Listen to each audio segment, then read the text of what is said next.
É Levi, não é? Espero Epá, não estar... muito obrigado. Podia estar aqui a incorrer num erro. Nunca fizeram piadas com o teu nome associando a Levis, por exemplo. Não? Mas eu tinha um tio, não era bem meu tio, era namorado de uma tia minha, portanto é um tio por empréstimo, que me chamava Levi no pacote. Pronto. Sofisticado? Exato, exato, exato. Que por sua vez eu depois transformei numa personagem que era um rapper que se chamava Levi no pacote.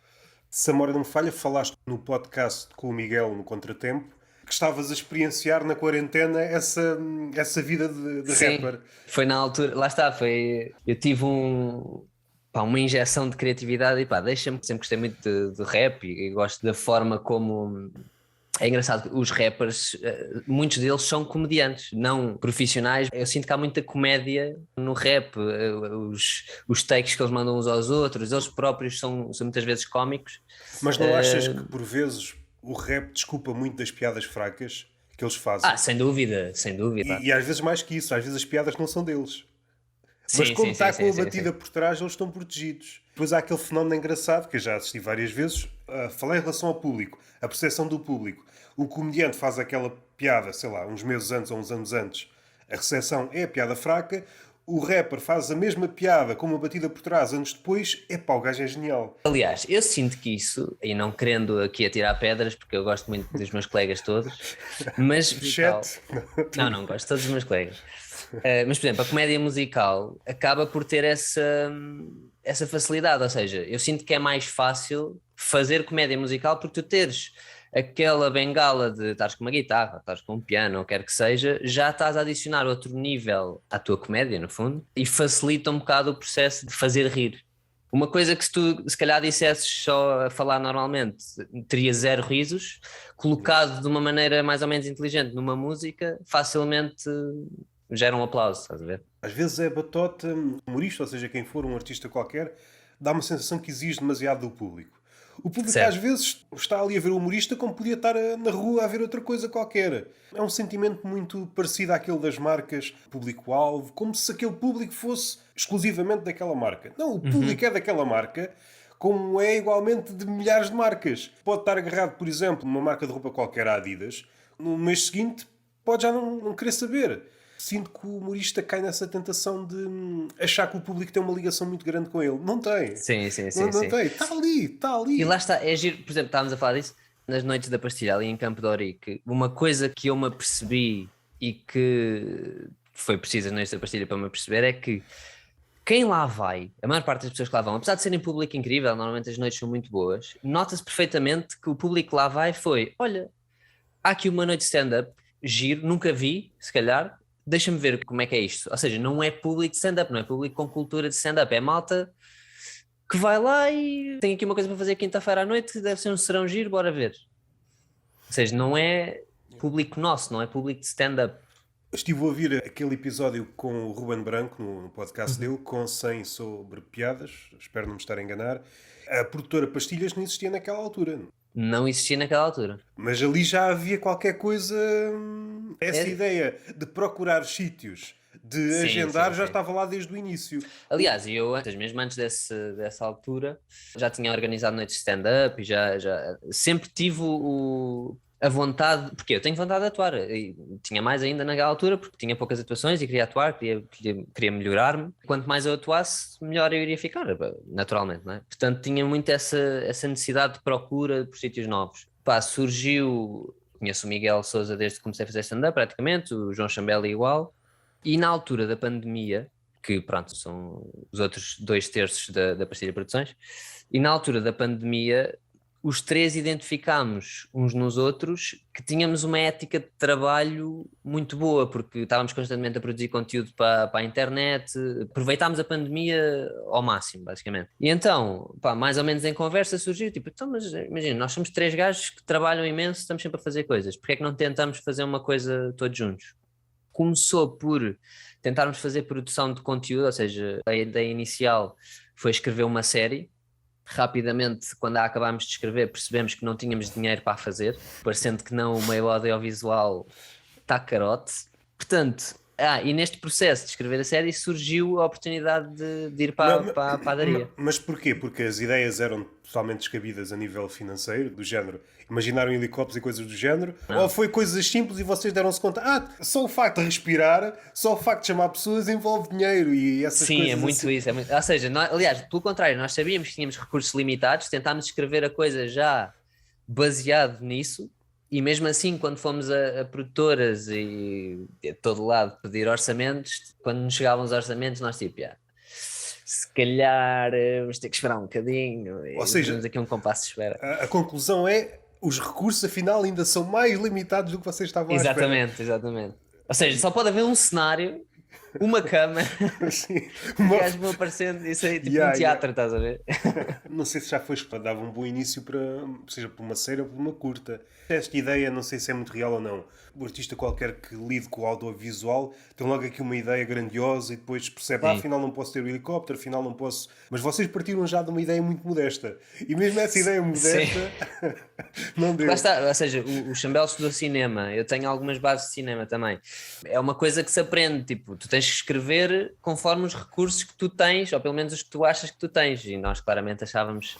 E lá está, nós escrevemos uma coisa super básica. Tem um lado engraçado. A coisa mais audaz que nós escrevemos era gravar uma cena no aeroporto de Lisboa. Mesmo isso até foi relativamente mais simples em relação a muitas outras coisas. Produzir uma coisa com mais ou menos boa qualidade em Portugal, em Portugal e em todo lado, pronto, é um investimento. O outro lado, normalmente, pelo menos esse é o meu parecer, é uma espécie de defesa. Quando tu te atiras para uma série, para um filme, seja um projeto qualquer, e pensas logo em algo grandioso, se a coisa não for para a frente, tens uma desculpa. Exato. Não deu. Não me arranjaram os 3 helicópteros. Mas se me arranjassem, era a melhor série. É uma espécie Exato. de desculpa. Agora, quando começas com algo mais modesto, 2 gajos a falar, e se pensarmos, essa é a razão pela qual muitas curtas e às vezes até longas no nosso panorama português são coisas simples. É atores que se fecham numa sala ou num condomínio, filmam intensivamente durante... Não há aquelas produções durante meses, partir de um sítio modesto, e mesmo assim não dá. Tem um lado risível. É trágico, por um lado. É trágico. mas tem um lado Mas engraçado. há de acontecer. E lá está, ou seja, nós somos pessoas com muitas ideias e estamos constantemente a fazer brainstorms, tipo, ok, como é que podemos transformar isto? Como é que outro tipo de conteúdo é que podemos fazer? E é um processo que temos feito já há algum tempo. Neste processo todo surgiu a oportunidade de irmos para a padaria, lá está, e os 3 fazemos stand-up, os 3 tínhamos vontade de ter um sítio nosso onde podemos testar o nosso texto, onde podemos evoluir, que é, acima de tudo é isso que nós queremos fazer, a gente não está ali para ganhar dinheiro, e o dinheiro que temos feito tem sido reinvestido naquilo. Comprámos um foco, comprámos um pano de fundo, ou seja, está a ser uma grassroots, um projeto grassroots. Mas sentiram que tinha de haver esse salto para dar uma imagem mais profissional? Segundo a minha ideia, aquilo que vocês faziam, não sei se em grupo, se individualmente, era já mais ou menos a mesma coisa, só que não tinham, para quem estava de fora, esse ar tão profissional. Sentiste que era preciso dar esse passo para serem vistos com... Estes gajos são mais confiáveis. Eu sinto que cada vez mais há exigência da parte do público de redes sociais se tiverem umas fotos de merda, tipo, eu não vou, se o ambiente até está a agir, mas está ali uma coisa atrás que é um bocado esquisita, eu não vou, ou seja, há essa exigência, e quem diz do público de redes sociais também diz dos próprios comediantes. Nós notámos muita diferença, a partir do momento que, por exemplo, colocámos o foco, ou seja, há ali uma diferença no ambiente, na luz, houve logo uma alta maior a dizer, esse espaço parece bacana, dá para ir aí, ou seja, parecendo que não faz diferença. E acho que é bom mesmo para a malta que está a começar, e malta que apesar de já fazer há algum tempo também, ou seja, tem menos experiência, eu acho que é bom, e é uma coisa que falta, haver comunhão. De repente o Guilherme Duarte está-se a dar com um miúdo que tem 10 atuações, estás a ver? Essa proximidade é fixe porque... tu aprendes, trocas ideias, um gajo que já faz isto há 5 ou 10 anos já viveu muita coisa que te pode passar, estás a ver? E isso é fixe. E tivemos mais ou menos como missão também, aí falhámos redondamente, mas porque vimos que as questões logísticas eram muito difíceis, nós queríamos trazer malta do Porto a Lisboa para nós queríamos ser a ponte entre Lisboa e o Porto, estás a ver? Porque por alguma razão que ninguém conhece muito bem, quase que há aqui uma rivalidade não falada, estás a ver? Não achas que foi mais ou menos sanada, até que ponto? Mas o Lisboa Comedy Club é mais ou menos um ponto de encontro. Muita gente, pelo menos tenho visto no Instagram, pessoal do Porto, que vai lá, normalmente em grupo, até por questões práticas, não é? Para Claro. combinar carros, vão com alguma periodicidade ao Lisboa Comedy Club. Achas que claro. tem funcionado como isso que estavas a dizer? Ou é ir lá, depois voltar para o Porto e as relações mantêm-se mais ou menos iguais? Eu vou ser honesto, eu acho que ajudou, aliás, eu acho que nós surgimos antes do Comedy Club, portanto também a mentalidade era diferente, mas eu acho que o Comedy Club mudou muita coisa, para já tem dado a malta anda a atuar muito mais do que atuava, portanto isso é ótimo, mas criou mais ou menos essa ponte também. Porque é que eu acho que não criou totalmente? Porque ainda há muitas pessoas lá de cima, ou pelo menos a última vez que falei com malta de lá sobre isto, foi a opinião que me deram, que nem sabiam bem que podiam ir ao Comedy Club, estás a ver? Ou como é que podiam ir ao Comedy Club, achavam que havia uma barreira de entrada, estás a ver? E não é o caso, não é o caso, ou seja, toda a gente é bem-vinda ao Comedy Club, pode demorar 2 meses, pode demorar 3 meses, mas eventualmente toda a gente é bem-vinda lá.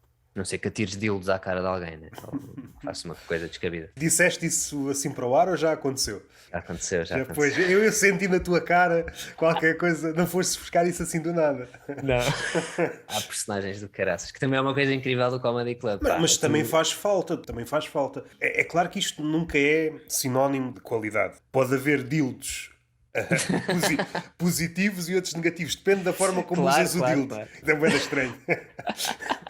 Muito por fruto do pessoal que vingou nos últimos tempos, sobretudo a malta mais nova, e o pessoal agora que está a entrar olha para eles, não vale a pena estar aqui a falar no abstrato, Carlos Coutinho Vilhena, Pedro Teixeira da Mota, certo. olham como modelos e querem chegar ao ponto que eles estão muito rapidamente. E então tentam copiar. Isto sempre existiu. O lado mau é que não há tanta gente a experimentar. Pode resultar... experimentar coisas diferentes. É isso? Isto é um perigo porque 90% das coisas falham. Mas há sempre qualquer coisa que pode acertar e abrir um caminho. Seja na comédia, seja nos filmes, seja no que for. Na Netflix, um filme que acerta uma fórmula e de repente nascem 10 ou 20 Certo. e estafam a fórmula. Na última conversa que tive com o Carlos Moura, tivemos a bater neste tema.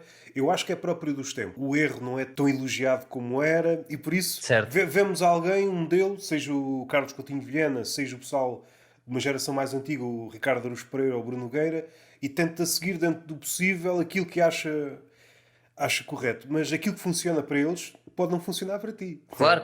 Não, e acima de tudo, ou seja, tu enquanto artista, e ou seja, mesmo na visão do público, tipo, já existe o Carlos Coutinho Vilhena e já existe o Pedro Teixeira da Mota, e portanto quem gosta do Carlos Coutinho Vilhena e do Teixeira da Mota já tem algo para ir ver, já tem conteúdo, ou seja, porque é que eu tenho que trazer mais disso? Mas lá está, há muito isso e principalmente, ou seja, por exemplo, malta mais nova que olha para eles como exemplos e vai muito atrás dos métodos, pá, e mesmo fora da comédia, tipo, a preparação antes de ir a palco, a conversa, de repente, qual é o termo que eles usam? Pá, eles usam muito a gestão de carreira. Pá, de repente, gestão de carreira é uma coisa que faz parte do vocabulário de toda a gente na mesa dos comediantes, estás a ver? Se esmiuçares mais, eu acho que há quase uma imitação, não sei se consciente ou inconsciente, das conversas que eles têm, às vezes isoladamente. Muitos dos tiques verbais que eles têm, sim. Os comediantes usam-nos, não sei se no palco. Dando um exemplo, acho que é facilmente mensurável.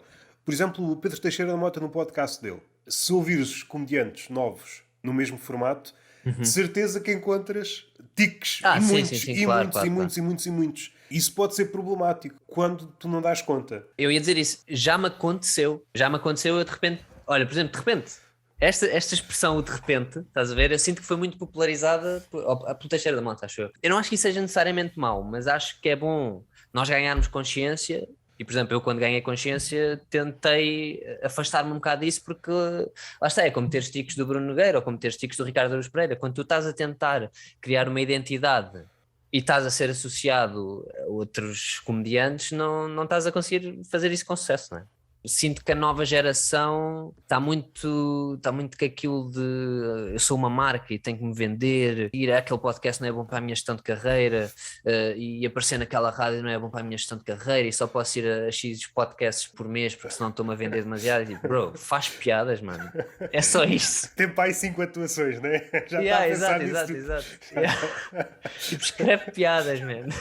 não tornando o quadro demasiado negativo, na mesma conversa o Carlos Moura também elogiou, em relação à geração dele que saiu do Levanta-te e Ri, uma das críticas que ele teceu a ele próprio e à geração que saiu de lá, é que se pareciam muito uns com os outros. E ele diz, em contraste com o Certo. que acontece hoje, é válido a todas as épocas. As vozes que se distinguem nunca são muitas. Por isso que se distingue, se toda a gente Claro. distinguisse, ninguém se distinguia. Ele nota, ao ir ao Comedy Club, que há pessoal novo a já ter uma voz. Se calhar é uma visão demasiado romântica. O que é que te leva a fazer comédia? Se calhar há aqui o separar das águas. Talvez anteriormente havia uma visão muito romântica e agora essa visão quase não existe, é deixada para segundo plano. Eu acho que ninguém tem uma visão romântica, é raro ouvir. E se calhar até já soa estranho. Eu acho que ainda há, ou seja, eu gosto de pensar que faço isto para fazer rir, estás a ver? Lá está, ou seja, eu quero ser melhor a fazer rir e quero poder levar isto ao máximo de pessoas possível. Mas também percebo quem olha para isto como, pá, é um mercado, eu tenho que ser o produto XPTO do mercado. Pá, não sei, mas eu ainda acredito na visão romântica, ainda acredito que haja pessoas. Aliás, tu olhas para o Comedy Club e olhas para as pessoas que estão lá regularmente e tu vês pessoas que claramente fazem aquilo por prazer e por amor, estás a ver? Porque é que o Miguel Neves faz stand-up comedy? Sim, estava a ser um bocado hiperbólico. Se olharmos para o Lisboa Comedy Club, nem é preciso ir para o caso do Miguel Neves, que o Miguel Neves já faz há algum tempo. Estes são os melhores casos. Não é pelo dinheiro. Pois é isso, é isso. Alguém com paixão em palco e falo há tanto tempo, é claro que tem ali um lado romântico. Ou então há algo mais primitivo, no sentido, eu necessito disto como respirar, então tenho de vir aqui. O Nelson da Meio Termo, o agente do Rui Sinal de Cortes, ele diz uma coisa que eu achei muito engraçada e penso muitas vezes nisso, que é, ele diz que o chamamento que o stand-up comedian tem é muito parecido com o que o padre tem, ou seja, de ir para aquela profissão, estás a ver? É quase, é um martírio, estás a ver? Vais-te pôr em situações horríveis, mas é uma coisa que tu tens que fazer porque sentes que tu tens que fazer. E eu sinto que há muitas pessoas assim. E dizer até a vestimenta é parecida, agora já não faz sentido. Sim. Antes era aquela t-shirt preta, agora já não faz sentido. O simples. Essa ideia já ouvi várias vezes. Uma das últimas vezes, já não sei precisar em que documentário foi, mas sei que foi à volta do Woody Allen. Apesar de ele ter tido uma carreira curta no stand-up, falava muito nisso, nessa questão de outra camada. Normalmente os melhores comediantes são aqueles que estão mais indecisos a ir a palco. Uma luta de forças. Há uma força que puxa para lá, mas há uma força igualmente forte que te afasta do palco. O comediante está no meio destas duas. Aquilo Certo. que me leva ao palco é tão forte como aquilo que me afasta. Yeah. É quase um senso de missão, estás a ver? Ou seja, é quase um senso de, pá, eu não quero fazer isto, mas eu tenho que fazer isto e tenho que ir ali fazer isto bem, estás a ver? A tua missão. Mas é isso, eu sinto que isto foi tão mercantilizado por esta última geração, e não estou a dizer isto em termos como crítica, pá, acho que a forma deles é tão válida como qualquer outra. A visão, tal como outra qualquer, é válida. Mas não achas que é uma visão assente em fantasias? O mercado português, aconteça o que acontecer, será sempre pequeno quando comparado com o inglês, ou Claro. com o dos Estados Unidos, ou com outros países, talvez a França. Qualquer país que nós possamos comparar com Portugal, em termos de stand-up, maior que o nosso. Não, esquece. A Não partir do vale- momento que o primeiro Comedy Club de sucesso apareceu há um ano ou um ano e qualquer coisa, pá, ainda estamos bebés. De apontar logo para a carreira parece-me algo muito... Não é arriscado, mas algo demasiado fantasioso. Aquela ideia que se ouve muitas vezes, há lugar para todos. Não sei se é bem assim. Deixa lá perceber o que frase é essa. Há lugar para todos onde? Se considerarmos Certo, uma certo, hierarquia, não é? Há um lugar para todos para sermos, idealmente, pelo menos em questões monetárias, iguais ao Ricardo Aruz Pereira? Será que há? Duvido. Não. Agora vamos descendo na escada. Há lugar para todos para atuar. Ok, já percebi. Mas isso é bom, isso é que é um meio, ou seja, isso é que é realmente existir o meio da comédia em Portugal. Se os comediantes em Portugal forem todos os gajos que estão a encher o Coliseu, não há meio. Há gajos que fazem Coliseus. Sim, deixava de haver Existir o o- circuito de bares. Exatamente. Existir um meio, há comediantes de clube, há comediantes que enchem o Coliseu, há comediantes que enchem assim auditórios mais pequenitos por aí, por Portugal, ou seja, eu acho que essa hierarquia é o ponto de caramelo do meio, ou seja, tem que haver, nos Estados Unidos há isso, tu tens gajos que fazem vida a ser openers, estás a ver, e nunca chegam ao estrelato e a ter os especiais da Netflix e o caraças. Isso é que é o meio, e eu acho que É para aí que estamos a evoluir e bem. Isso aí já é como é que eu ia dizer, é a última transformação, se pensarmos em Dragon Ball, é a última transformação da indústria do stand-up. Começam a vir à tona todas as perversidades. Aquilo que tu disseste, há pessoas com enorme talento que estão há 20 anos em circuitos mais marginais nos Estados Unidos e nunca chegam a Certo, arrebentar, porque é uma questão da sorte, estar no momento certo, na hora certa, conhecer a pessoa certo, é a certo, certo, sem diferença. dúvida. Sei lá, o Bill Burr já falou isso várias vezes em relação a pessoas menos conhecidas, em relação a ele próprio. A diferença entre ele e outro, igualmente bom, foi porque ele conheceu as pessoas certas, atuou fixe naquelas datas em que as pessoas certas estavam a vê-lo. Tem um lado bom, mas também vai tornar o processo muito mais longo. Mas achas que isso não acontece cá hoje em dia? Os saltos, em princípio, podem ser muito maiores. E eu Certo. nem estava a pensar, agora se calhar ainda reformulo melhor isto, eu não estava a pensar aqueles saltos, que nós, figuras quase instantâneas, de figuras que não sabíamos que faziam stand-up e aparecem, e já são Certo. figuras grandes, e de repente até podem ter jeito ou não, isso é outro parâmetro que não interessa, mas este salto não faz, de repente faz e enche salas, é um fenómeno que não acontece nesses países onde o Certo, circuito certo, certo, está certo. de escadinhas, há muitos Sim. fiscais em cada porta. Se pensarmos inocentemente, cada fiscal em cada porta tem um papel de garantir qualidade. Ok. Mas o jogo torna-se perverso, como em tudo. Claro, claro, claro. O jogo Lá está, torna... se tu fores amigo do fiscal, não é? Se ele te Yeah. der um passo.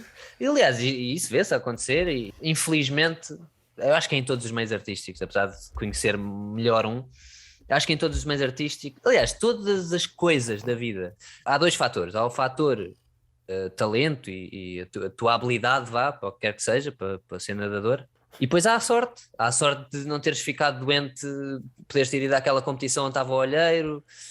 Ou seja, há um estudo que foi feito sobre isto que é a sorte afeta quase 90% do Yeah. top 10 dos melhores em tudo, estás a ver? E só não dás em maluco porque tu não sabes as oportunidades, a maioria das vezes, que Exatamente. desperdiçaste. Se tu Yeah. soubesses as oportunidades que desperdiçaste por coisinhas mínimas, Yeah. não sei se viste, há um filme que acho que ainda está no cinema.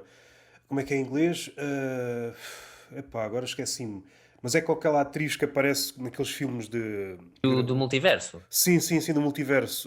Everything, everywhere. Um dos temas do filme é isso mesmo. Estás em choque com todas as realidades que, se tivesses decidido de outra forma, o teu mundo seria completamente. Exatamente, exatamente. E muitas vezes nós sobrevalorizamos a nossa habilidade porque não temos noção da sorte que tivemos em muitas das Sim, situações. sim, também pode funcionar ao contrário. Podes considerar que o teu caminho ainda não estás realmente no sítio onde queres estar, tu já tiveste sorte Exatamente, até exatamente. alcançares o ponto onde estás. Isto aqui vamos tocar numa cena que eu acho que já falei, acho que foi com o João Fakir. A falar destas coisas do dinheiro, das percepções e dos ricos. Nos Estados Unidos metem várias pessoas a jogar Monopoly e depois algumas dão certas vantagens. Para simular, este gajo é rico, parte em vantagem.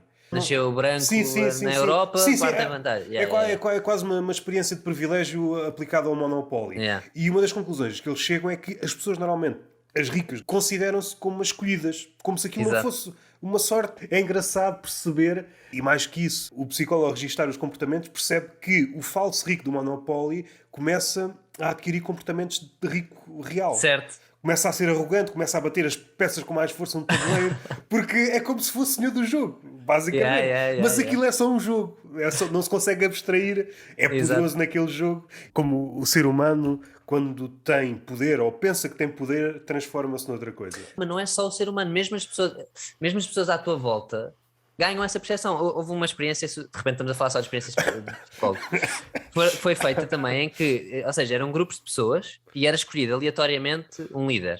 E essas pessoas tinham que fazer uma tarefa e ganhavam uma recompensa pela tarefa. E ganhavam uma recompensa extra se a tarefa fosse bem feita. E no final tinham que escolher quem é que ficava com o valor extra.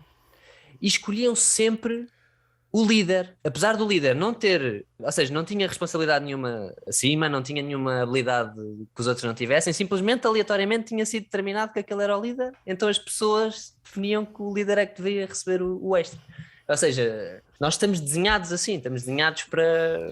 Nós, quando avaliamos o outro ou o coletivo, partimos de um pressuposto errado, que é pensar que o homem é um ser racional a 100% do tempo. Certo. Raramente é. Movemos a padrões, somos animalescos. O campo da atração, aquilo que nos atrai por vezes é o cheiro, comunica com algo muito primitivo. Aquilo que não sabemos bem, pá, não sei bem o que é que aquela pessoa me atrai. Não, é o cheiro. E esse lado animal que foi soterrado por várias camadas, digamos, de sofisticação. Mas Exato. no fundo somos animais e animais aflitos. Já não sei porque é que viemos por aqui. Estávamos. Epá, que boa questão. Também não faça mais Já pequena. não sei. Acho que tinha a ver com a questão do meio do stand-up e das portas. Como é que tu lhe chamaste? Não foi Sim, portas, sim, foi portas e os fiscais em cada os patamar. fiscais, exatamente. Notas alguma melhoria para tornar a janela de tempo mais curta antes da pandemia? E agora ia dizer depois da pandemia, não faz sentido, ainda Pois, estamos ainda na cá pandemia, estamos, né? ainda cá estamos. Mas notas que nos últimos 3 anos houve alguma melhoria, ou pelo menos uma diferença significativa? Em termos desse gatekeeping, Sim, e até a nível do comediante médio. Achas que o comediante mudou? A pandemia mudou a mentalidade do comediante? Seja a nível de trabalho, seja a nível... Não sei se isto é muito uma mitificação. Com a pandemia e com a guerra, há uma ideia de que isto pode acabar de um momento para o outro. Achas que isto acelerou de alguma forma o comediante ou empurrou? Bem, tem de fazer qualquer coisa, que isto pode acabar de um momento para o outro. eu sinto que a pandemia teve um bocado esse efeito, mas não foi bem pelos pensamentos mórbidos, foi mais pela. Pá, já que estou com tempo, deixa-me cá trabalhar, né? Deixa-me cá fazer coisas. E houve muita malta aí a mexer-se bem durante a pandemia, exatamente por isso, porque pá, havia muita malta em casa, muita malta com muito tempo e sem saber bem o que fazer. Então, olha, deixa-me cá, vou fazer sketches, vou criar conteúdo, vou escrever. Isso foi potenciador, sim. Mas acima de tudo, e a melhoria que eu noto mais, e pronto, mais em Lisboa também é o meio em que eu estou mais inserido, é que o Comedy Club veio dar muito andamento ao meio em Lisboa, ou seja, de repente os open mics têm ali um sítio onde podem ir regularmente testando, a malta que também é mais regular lá, pá, de repente a atuar várias vezes por semana, que se calhar há 4 anos era descabido, estás a ver? Há 4 anos atuares uma vez por semana já era incrível. Ih, Fónix, este mês atuei 4 vezes, incrível. De repente a atuar 4 ou 5 vezes por semana, mais que uma vez no mesmo dia, estás a ver? Foi exatamente isso que tu disseste no episódio com o Ruben Branco, no podcast dele. Ele perguntou-te quanto é que estás a atuar. Ah, estou a atuar uma vez por semana. Mas vezes assim. Essa era a tua média, uma vez por semana. Pois, lá está, e agora onde é que já vai essa média? Tipo, esquece, 4 ou 5 vezes mais. Achas que também funciona como uma espécie de ponto de referência, até para quem faz noites? O Boa Comedy Club, é claro, tem outros meios. De alguma forma, veem o que é que funciona ali e tentam trazer para... Já trouxeste alguma coisa para as tuas noites do Comedy Club? Eu sinto que o Comedy Club mudou 90% das noites em Lisboa, estruturalmente, em termos de ideias, em termos lá está, levantar a fasquia em termos de qualidade do ambiente, do serviço, estás a ver? Agora, como tu bem disseste, é impossível uma noite que não está num espaço próprio, que não tem um staff próprio, chegar ao nível que o Comedy Club está. Mas eu sinto que levantou a fasquia e trouxe ideias que eram importantes aplicar em outras noites e não estavam a ser aplicadas. Não porque já não se soubesse que devia ser assim, mas por... não sei dizer. Mas lá está. Pá, coisas tão simples como o MC não ir entre cada comediante. Antigamente era uma coisa que tu vias em todas as noites em Lisboa. O MC ia sempre entre cada comediante, só essa diferença, ou seja, a fluidez das noites, no fundo acho que houve ideias que revolucionaram um bocado o circuito de Lisboa. Por exemplo, tu tens um rapaz que agora está a fazer muitas noites, que é o Bubião, que é da One Comedy Productions, que ele teve mesmo a aprender no Comedy Club, ou seja, teve a aprender com a meio termo como produzir, estás a ver? E o facto de ele estar a produzir pá, aí 3 noites em Lisboa neste momento com a aprendizagem do Comedy Club, no fundo está a criar mini Lisboa Comedy Clubs por Lisboa, estás a ver? Ou seja, essa influência eu acho que foi muito importante, pá, e espero que apareçam aí outras casas como o Comedy Club, porque é sinal que o meio está saudável e o público quer. Achas que é expectável que apareça um segundo Comedy Club em Lisboa nos próximos tempos? Antes de aparecer outro em Lisboa, não sei o que é que a malta do Porto está à espera para fazer uma coisa dessas. Eu acho, olha, agarravas nos 3 gajos que dinamizam o Porto, que acho que é o Marques, acho que é o Iggy e o André Barbosa. O Marques, pronto, o Eduardo Marques é tipo... É Zé Nurique, salvo erro. Tipo, a agência, nota-se que houve um aumento de... Pelo menos para quem está de fora, é aquela percepção que também conta muito. Na idade da imagem, tudo Sim, conta. Não é? Se as coisas vão para as redes sociais, os mínimos subiram, não é? Não vale a pena andar aqui a contornar isso, os mínimos subiram. E nota-se que a qualidade deles subiu muito. Sim. A nível de fotografia, até a nível daquilo que eles mostram. Num espaço apenas É para isso, é isso. comédia, Eu não acho que é? faz falta isso no Porto e acho que há público para isso, porque lá está. Se tu estás lá com 3 ou 4 noites semanais em que, pá, não digo que esteja sempre cheio, mas que leva pessoas, porque é que não há um espaço centralizado para fazer isso, onde os comediantes podem estar todos e ainda por cima a malta do Porto dá-se todos, eles são todos amigos lá, que é uma coisa que aqui em Lisboa se calhar não acontece tanto. Começa a acontecer mais, mas pá, eu acho que era bom para o Porto, acho que é uma questão de tempo e acho que é uma questão de tempo até alguém em Lisboa se lembrar e perceber que é um mercado que justifica isso, nem que seja a meio termo outra vez. E onde é que entra o teu espetáculo? É o Chambel ou é o Marcão? É o João Tem- Chambel. o Também Cham- gostava muito de trabalhar com o João Marcão, aliás, é uma pessoa que eu gosto muito e hei de fazer qualquer coisa com ele, de certeza absoluta. o espetáculo Água é Vida. Como é que apareceu? Qual é o conceito do espetáculo? Como é que apareceu a ideia? Então é assim, eu acho que isto, para quem nunca trabalhou com comediantes e quem nunca viu uma reunião entre comediantes, isto é o resumo do que é uma reunião com comediantes. Basicamente, nós estávamos a falar sobre conteúdos que era fixe fazermos. Aliás, até acho que foi na altura que estávamos a escrever a série. E surgiu a série chamar-se Água é Vida. Por nenhuma razão. A série não tem nada a ver com Água é Vida, mas é uma expressão tão estúpida que nós achámos tipo, yeah, temos que fazer qualquer coisa com Água é Vida.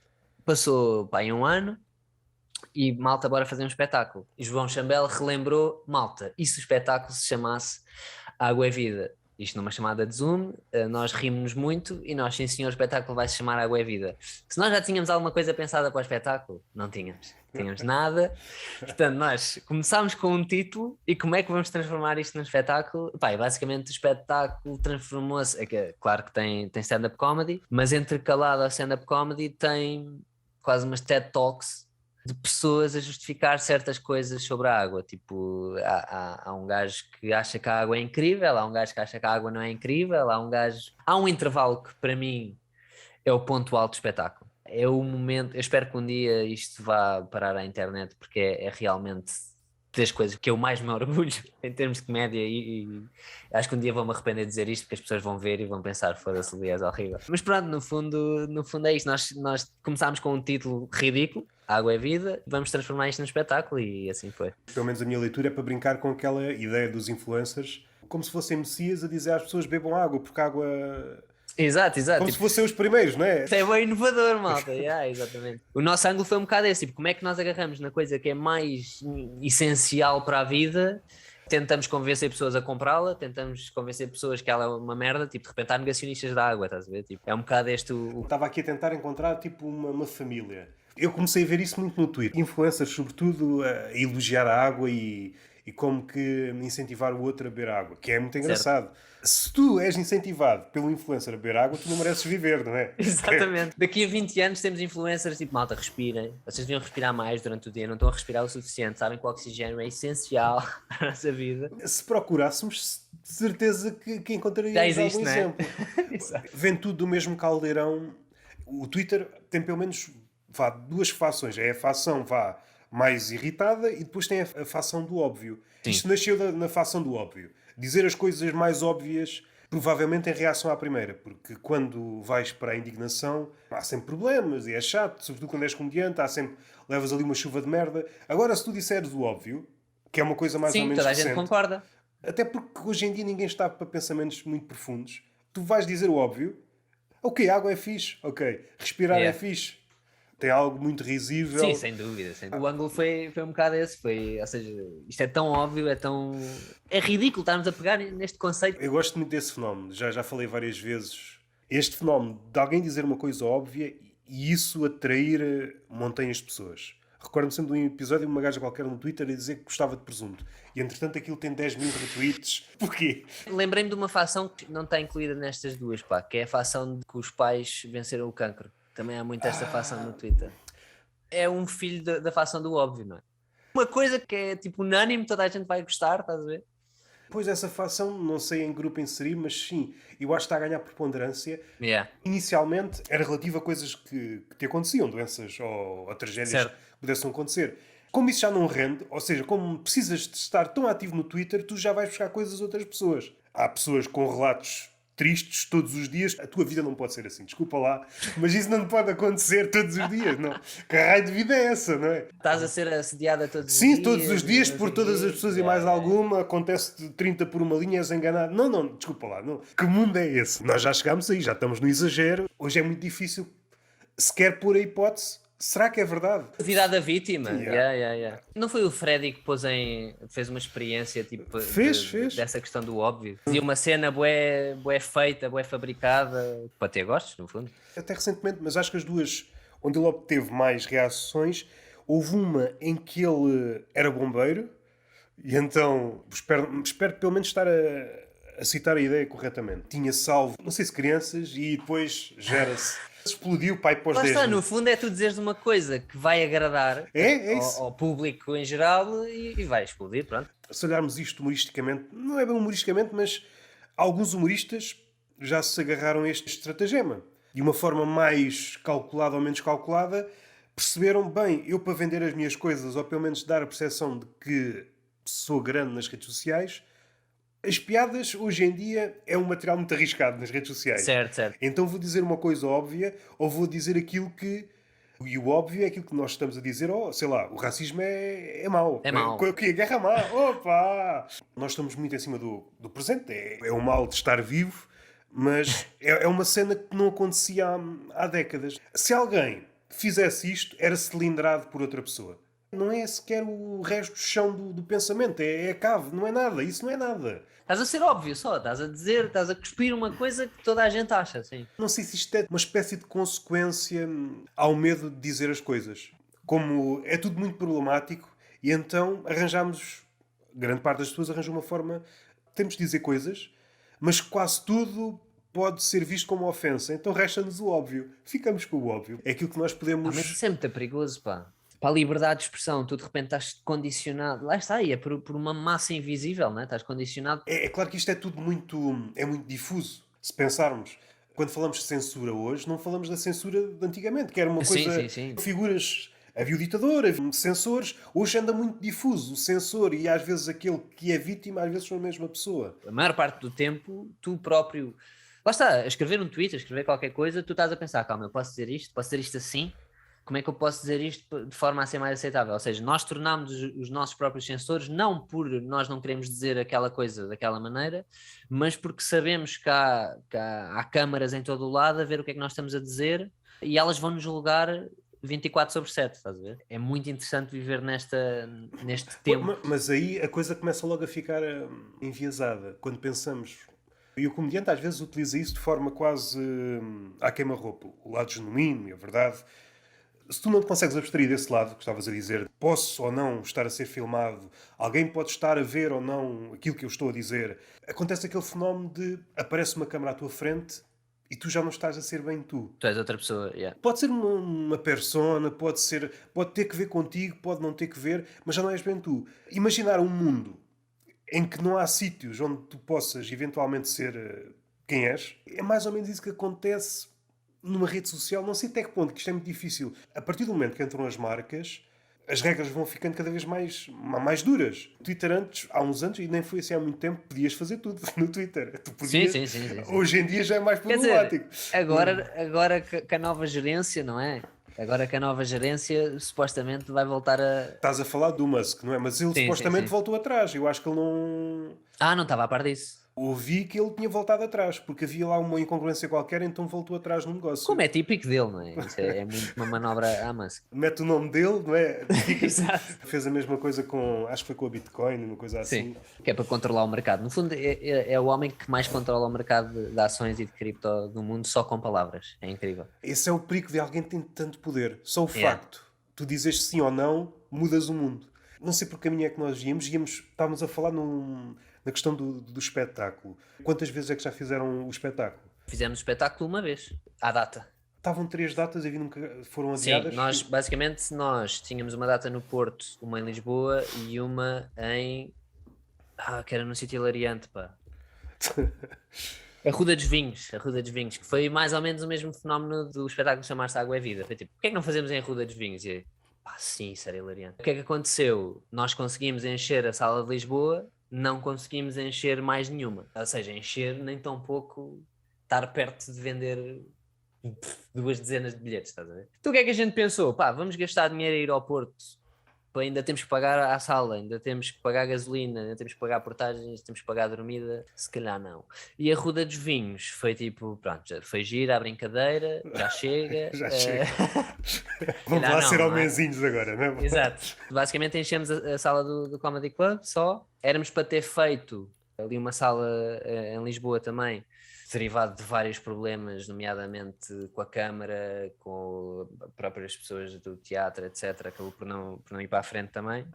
Portanto, só tivemos a oportunidade de fazer a data da estreia. Pá, que foi absolutamente incrível. Adorei aquilo, tenho pena de não termos conseguido fazer a data de ontem, porque eu acho que pá, temos aqui uma cena boa, estás a ver? Mas depois lá está, é a questão de nós não temos nome. Ia fazer esta pergunta, mas é aquela pergunta que ninguém sabe responder. Como é que se faz essa transição, não é? De um comediante que é anónimo, e às vezes não é tão anónimo, às vezes já tem algum peso nas redes sociais, mas pegar nesse peso das redes sociais para o mundo real.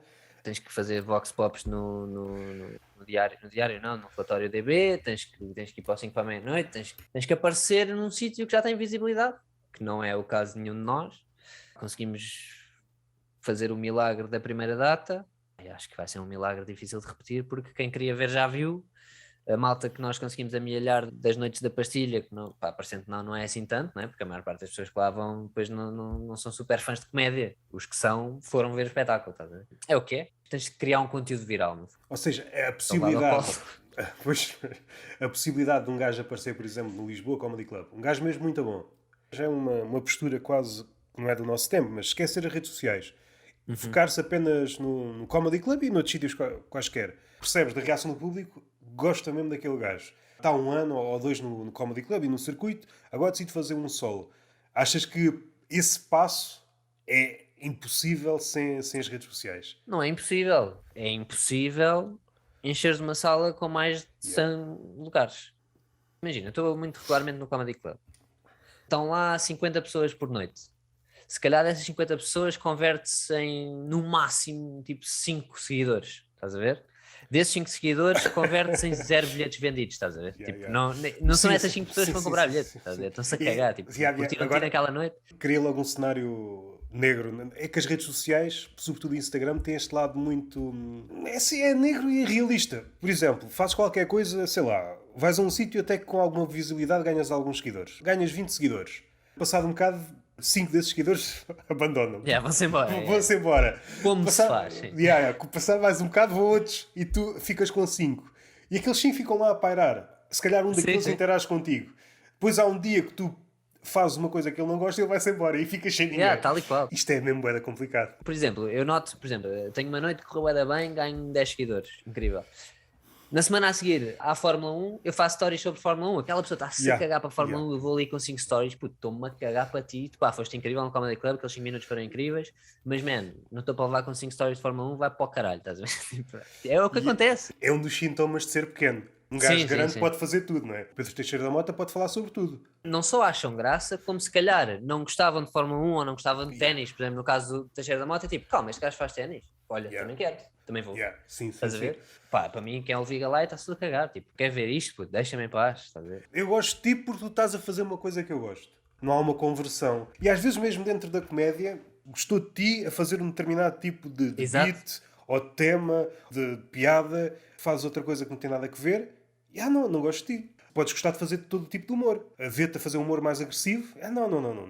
E tu ganhas 10 seguidores, perdes 10 seguidores. Ganhas 20, perdes. Sim. Parece que estás sempre na mesma. Há um fenómeno muito giro no Instagram que é, se não postares nada, estás lá com os teus seguidores, postas, perdes, estás a ver? Perdes seguidores porque fizeste um post tipo, o que está a acontecer? Há sempre alguém que te abandona quando postas alguma coisa. Tipo, lembra-se que aquele gajo existe? Mas este gajo existe, eu não curto. Tchau.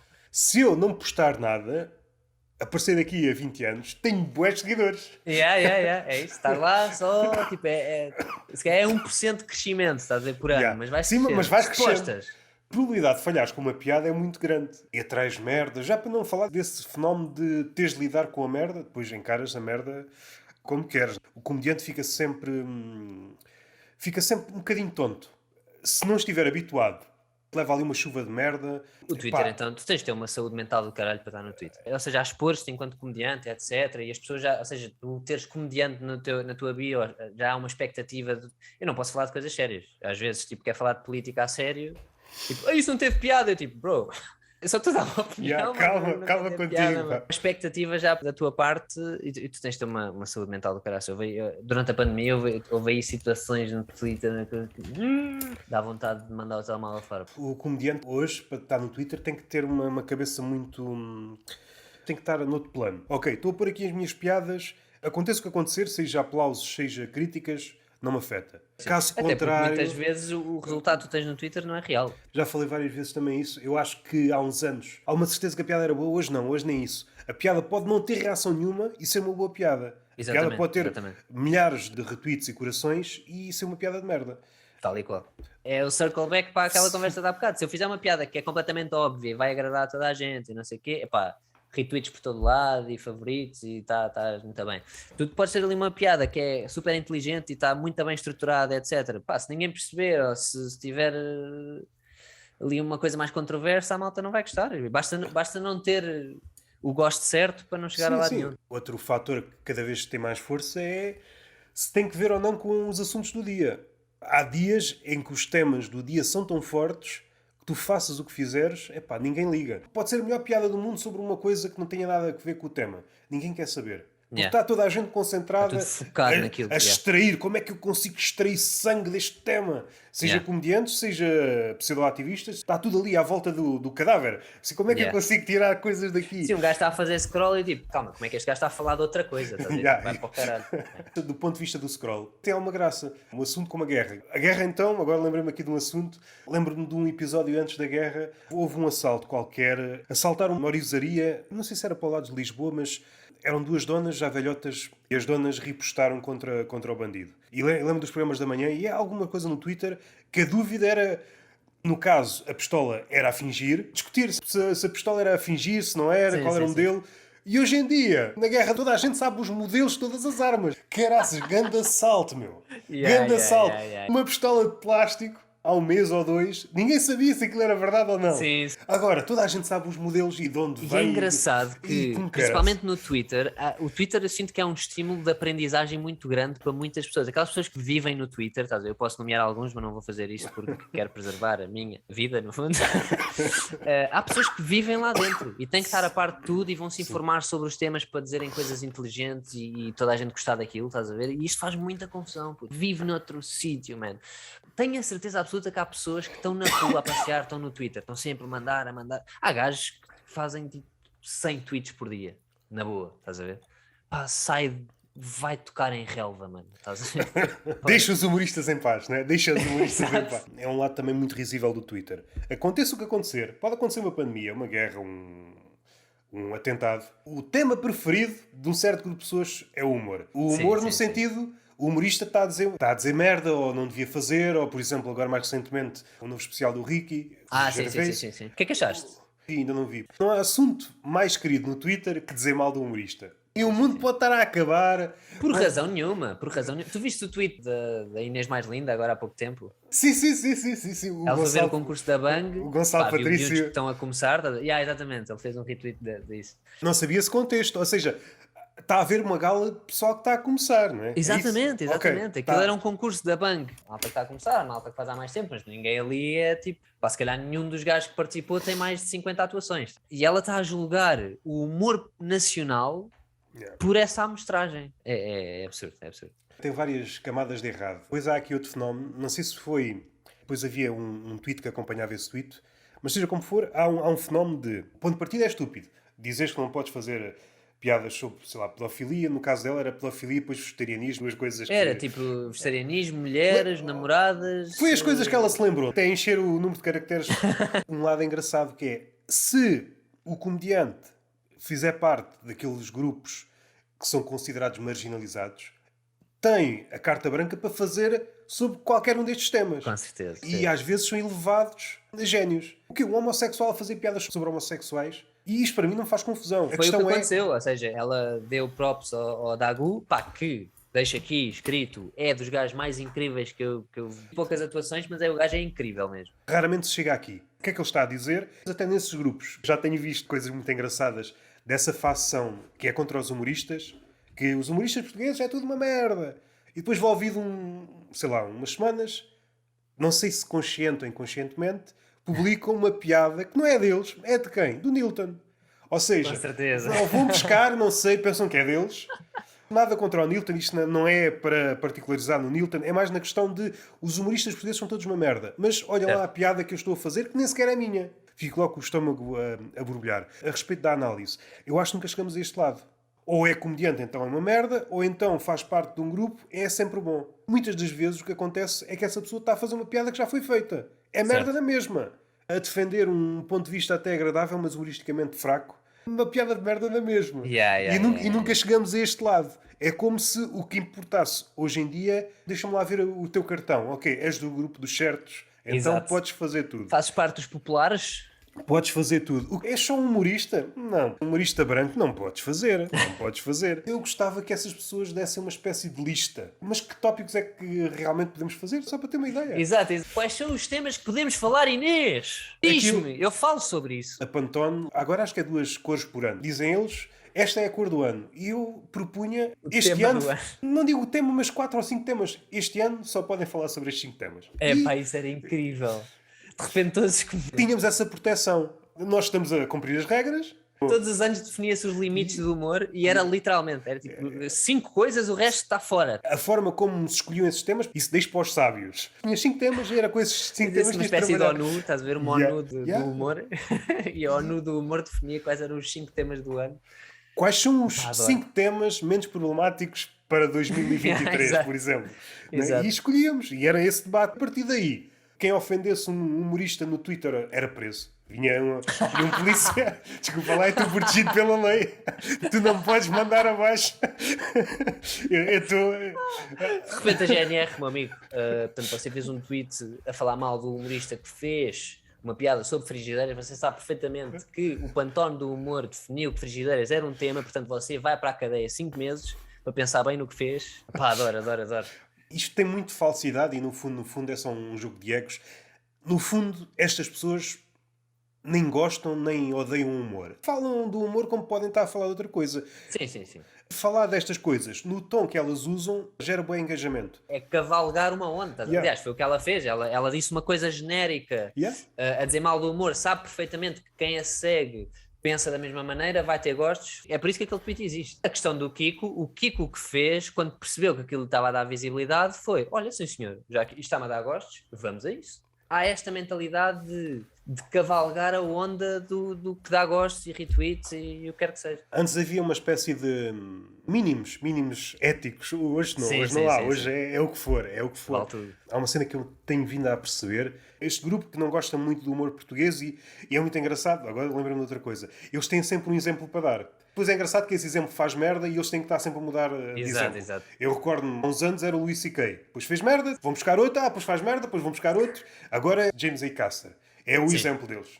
Até que ele faça uma merda e então eles têm que ir buscar outro exemplo. Sim, de repente Descobre-se que o primeiro especial no repertório dele, acho que é aquele onde está o fundo, não sei se é verde. Onde ele fez fala... um que era com várias cores, né? Tipo, sim, eram 4 onde ele fala da separação. Ele, afinal, batia na mulher. Aquele personagem, ele entra dizendo que é um polícia disfarçado, se a memória não me falha. No fundo, é ele não conseguir lidar com a culpa de bater na mulher. Exatamente. E então tem de ir buscar outro comediante. Que também acontece com as palavras. Isto é o mesmo fenómeno de... Não se pode dizer esta palavra, por exemplo, preto. Isto acontece mais nos Estados Unidos. O Ricardo Aruz Pereira já falou várias vezes sobre isso. Estão sempre à procura de uma palavra que seja higiênica. Mas assim que usam a palavra, ela torna-se pesada outra vez. Sacha Baron Cohen fez uma brincadeira muito gira com isso. Pá, que eu achei genial. Que a personagem dele, o Bruno... aquele cabeleireiro, foi a um talk show com uma plateia só de negros, estás a ver? E ele tinha adotado um puto negro. E ele estava a dizer que tinha ido à África e tinha trocado o puto por um iPhone, estás a ver? E ele a dizer, eu estranhei muito, porque eu fui à África e havia lá muitos African Americans. E a plateia, não, são africanos. E ele, não, não se pode dizer isso, isso é ofensivo. Dá a volta, é incrível. E é isso, ou seja, de repente tu estás a usar uma palavra, estás a transformar completamente o significado de tudo. É um terreno muito pantanoso. Por exemplo, há pouco quando disse asiático em relação àquela atriz, hoje em dia já pode ser problemático. O facto de eu não saber a origem certa da Sim, atriz... se é coreana, se é... Se eu for ainda mais generalista, se eu disser é uma atriz do mundo, ninguém me pode acusar de racismo. Pois é. O problema é se for até ao continente. Se for até ao continente... Agora, é aquela coisa de, tipo, se tu disseres que odeias asiáticos, e é horrível, mas se disseres que odeias pessoas, não, sim. Ok, o mal é saber demasiado de geografia. É especificidade, exatamente. A geografia, no fim de contas, é que nos ensina o racismo. Exatamente, Nós não soubéssemos que há países... Exatamente. Aliás, que ângulo engraçado. As pessoas costumam dizer que a origem do racismo é a ignorância. Não, senhor. Não, é o conhecimento. O conhecimento é que é a origem do racismo. Se ninguém soubesse que havia países, não havia racismo. Não tornares demasiado abstrato, dizias que era sempre um ser humano, alguém do planeta, do teu planeta. Exato. Tu não tinhas forma... A partir do momento que entra aquela frase, que também há variações, é o diabo encontra-se nos detalhes. Sim. O diabo entrou aqui mesmo nos detalhes. Exatamente. À medida que tu entras nos detalhes, o racismo entra. Mais uma arma contra outra frase que é as generalizações são más. Não, esta é boa. Sim. Desculpem lá, quase uma cruzada pessoal. Vê-se em todas as esferas, seja no Twitter, seja na televisão, seja às vezes debates que poderíamos dizer de pessoas minimamente eruditas. A maioria das vezes eu sinto que está toda a gente a dizer lugares comuns contra lugares comuns. Aquilo que há pouco estávamos a falar do óbvio. Porque coisas que já foram discutidas tantas vezes que já se sabe a resposta a tudo. Pode ser por aí, mas eu até estava aí pelo outro lado, não saber realmente nada. Parasses para pensar, como por exemplo esta da generalização, que se ouve muito e é dita várias vezes por dia no Twitter. Todas as generalizações são más. A ciência é fundada nas generalizações. Se não houvesse generalizações, não havia ciência. Para quê? Fazias uma medição, depois tinhas de estar sempre a fazer, não conseguias não podes extrapolar, não é? Exato. Para quê? Estou a fazer o quê? Isto. Então não servia para nada. O outro fenómeno tem que ver com o facto de sermos demasiado precipitados. Estudaste informática, não foi? Não sei se... Certíssimo. Deves ter tido análise de matemática, quase fruto da mesma ideia de há pouco, das armas de plástico e depois, de repente, toda a gente é especialista em armas. Quando estás, ou seja, física experimental, que foi mais ou menos uma das minhas horas de estudo, estás a ver se realmente há uma relação direta entre qualquer coisa. Precisas de fazer muitas medições, não podes fazer... Claro. Não podes criar uma regra com base numa medição. Faz uma medição, pronto, está feito. Está resolvido. Pode ser o outlier, aquilo pode não ter nada a ver. Exatamente. Podes ter medido mal. Aquilo que acontece às vezes até no debate que roça o científico. Tu tens uma coisa, ou 2 pontos, e já queres traçar uma reta. Pode não ser a melhor reta. Porque... Exato, vais traçar uma reta, consegues traçar uma reta, Sim. mas de certeza absoluta que não é a reta ideal. Sim, E até pode não ser uma reta. Afinal, Exato. Depois com o seguimento dos dados vais ver que é uma curva. Eu sou muito contra aquela ideia, fala-se no Twitter, está povoado de intelectuais. Acho que muitas pessoas defendem-se nessa ideia porque é prestígio. É exatamente a mesma merda que se vê no Facebook, no Instagram ou noutra rede social. Sim. Eu acho a malta vê um vídeo no YouTube, acha que é especialista daquilo e põe-se a mandar habitats. É o mesmo fenómeno de tribo, seja nas marcas. Eu tenho um iPhone, sou melhor que tu que tens o Samsung e vice-versa. É tudo a mesma merda. E eu sinto que nunca chegamos realmente ao fundo das coisas. Que estamos mais importados em ganhar uma espécie de reputação com aquilo que podemos estar a dizer do que discutir, deixa lá ver se isto realmente faz sentido. Certo. Se aquilo que eu estou a dizer realmente faz sentido. As teorias da conspiração nasceram muito disto. Nós lidamos muito mal com o desconhecido. Esta ideia de não saber nada ou pouca coisa sobre algo que está à nossa frente, amedronta-nos. E era o que estavas a dizer de tribalismo, ou seja, eu sinto que, pessoalmente no negacionismo, a malta encontra ali quase uma comunidade de nós somos os eruditos, nós somos os especiais, nós percebemos uma coisa que as outras pessoas ainda não perceberam. Ainda hoje estava a falar da questão dos anti-vaxxers, basicamente eles baseiam-se... Mas não achas que é o mesmo sentimento? Também se vê muito no Twitter, não é negacionista, pelo menos à primeira vista, mas esse sentimento de superioridade, aquilo que vemos, por exemplo, quando há combates políticos.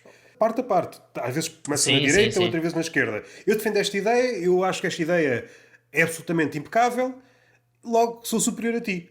Moralmente, ou seja, confere-te uma superioridade moral, estás a ver? Ridiculamente, estás a ver? Tipo, então, eu acho que mais do lado da esquerda até. A esquerda acha que à partida tem superioridade moral. Sim, parte sempre de um sítio. Eu tenho sempre a certeza de todo o lado certo e vocês são os plebeus. Ainda que no discurso dela, luto contra esta ideia de plebeu. É muito engraçado como Sim, sim, sim. muita da esquerda está sempre a dar tiros no pé. Luta muito contra esta ideia da condescendência, do paternalismo, mas está sempre a ser condescendente e paternalista Sim, sim, sim. quando tu discordas. É muito Quando, engraçado. aliás, esta nova geração de esquerda, ou seja, quando a esquerda era feita de operários e de trabalhadores, Pessoal estamos com numa bigode. fase da esquerda, exatamente, exatamente, nós estamos numa fase da esquerda que é a esquerda urbana, estás a ver? É a esquerda que foi à universidade e é uma esquerda que é woke, estás a ver? Tipo, a esquerda perdeu a luta de classe. A luta de Sim, classe sim, é uma coisa perdeu. que não existe na esquerda hoje em dia, estás a ver? Sim, sim. Que é absurdo. Há uns anos, uma questão de um banqueiro não, de um banqueiro homossexual que se tornou dono de um banco qualquer em Inglaterra, não me lembro do nome. E a esquerda a aplaudir, e assim senhor, finalmente um homossexual é um banqueiro, estás a ver? E eu tipo, malta, o que é que está a acontecer? Porquê é que estamos a aplaudir um banqueiro? O que é que está a acontecer aqui? Ou seja, perdeu-se a parte identitária da esquerda, veio ao de cima, e eu sinto que por causa disto, por a esquerda hoje em dia ser jovens urbanos que perderam o tato com a luta de classe, lá está, que no fundo é a essência da esquerda. Já várias pessoas disseram isso. Acho que mais recentemente a pessoa que eu ouvi falar sobre isso foi o Daniel Oliveira. Expande-se numa apresentação do livro do Diogo Faro.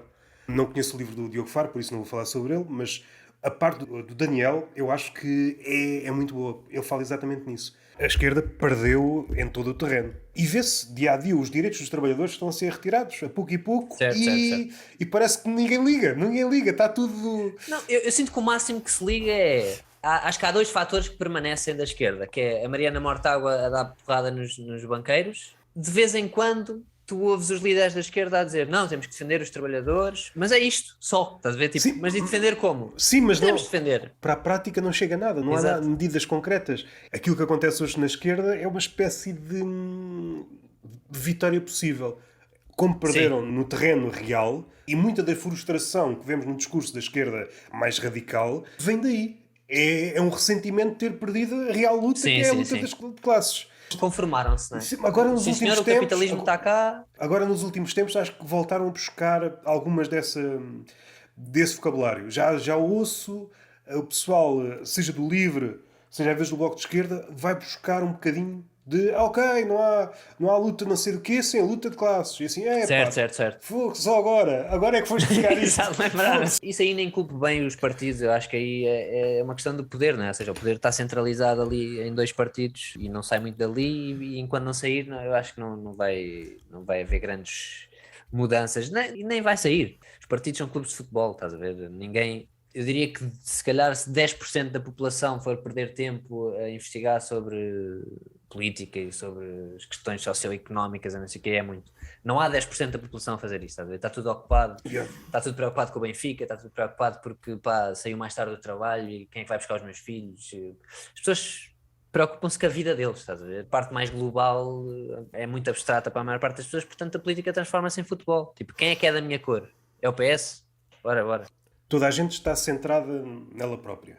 E seria engraçado perceber o que é que a pessoa está a fazer dentro do carro enquanto conduz. De certeza que já houve. De certeza que não é ficção. De certeza que já houve. Uma pessoa, enquanto está a conduzir, está a twittar, a ser ativista de Twitter, enquanto está a segundos de atropelar alguém. De certeza. Exatamente, De certeza. exatamente. Ativista dos direitos animais enquanto atropela um cão. Este tipo de contradições. Aliás, e muitas vezes eles próprios, ou seja, moralmente, tipo, pá, sim senhor, eu atropelei este cão, foi sem querer e eu estava a fazer o bem. As redes sociais têm este lado, torna tudo muito mais imediato e a gratificação é logo é instantânea, vá. E o mundo real leva muito tempo.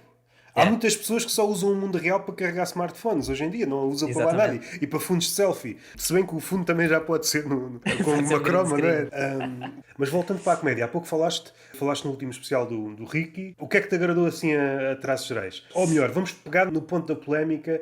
Há uma polémica segundo a qual, e não sei se tem peso, mas algumas vozes disseram que ele foi preguiçoso. Alguns comediantes até em Portugal, seja lá fora.